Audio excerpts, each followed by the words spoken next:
ഇന്ന് സ്പൈസി ഏത്തയ്ക്ക ബജ്ജി ഉണ്ടാക്കാം.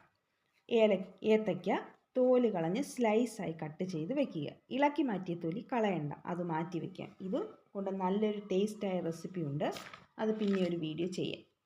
കടലമാവ്, അരിപ്പൊടി, കോൺഫ്ലവർ, മുളക് പൊടി, കായപ്പൊടി, മഞ്ഞൾപ്പൊടി, ചിക്കൻ മസാല, ഉപ്പ്, ആവശ്യത്തിന് വെള്ളവും ചേർത്ത് നന്നായി ഇളക്കി യോജിപ്പിക്കുക. കൂടുതൽ ലൂസാകരുത്. ചീനച്ചട്ടിയിൽ എണ്ണ ഒഴിച്ച് ചൂടാകുമ്പോൾ സ്ലൈസായി കട്ട് ചെയ്ത് വെച്ച ഏത്തയ്ക്ക വാഴയ്ക്ക കലക്കി വെച്ചിരിക്കുന്ന മാവിൽ മുക്കി എണ്ണയിൽ ഇട്ട് വറുത്ത് കോരുക. നല്ല ടേസ്റ്റായ സ്പൈസി ഏത്തയ്ക്ക ബജ്ജി റെഡിയായി. നമുക്ക് ഈ ഏത്തയ്ക്ക ബജ്ജി ഒരാൾക്ക് ടേസ്റ്റ് ചെയ്യാൻ കൊടുത്തു നോക്കാം. അവരുടെ അഭിപ്രായം നമുക്കറിയണ്ടേ, എങ്ങനെയുണ്ട് എങ്ങനെയാണെന്നുള്ളതൊക്കെ. അത് നമുക്ക് ഈ വീഡിയോയിൽ ലാസ്റ്റ് കാണാം. സൂപ്പർ അമ്മ, നല്ല ടേസ്റ്റ് ഉണ്ട്.